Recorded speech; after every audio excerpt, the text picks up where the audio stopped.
ku danna alamar subscribe sannan ku danna ƙararrawar sanarwa da za a sanar da ku da zarar mun ɗora sabon bidiyo.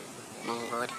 Assalamu alaikum wa rahmatullahi wa barakatuhu. Barkanmu da sake saduwa a wani sabon darasi a wannan channel mai albarka mai suna Khalifatu TV.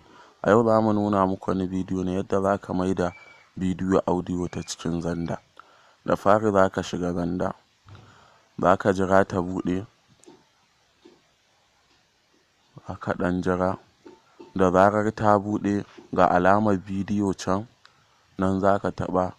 Gashi nan za ka ga inda aka sa select video, za ka danna, za ka ga bidiyoyinka sun buɗe, sai ka zaɓi wane bidiyo za ka ɗora, za ka mai da shi audio. Gashi bari mu zaɓi wannan na farkon. Gashi nan mun zaɓa, gashi ya dawo nan yana loading. Gashi nan yana loading. Da zarar ya gama, shi kenan wannan bidiyo ya koma audio. Ya gama. Gashi nan dai yana loading.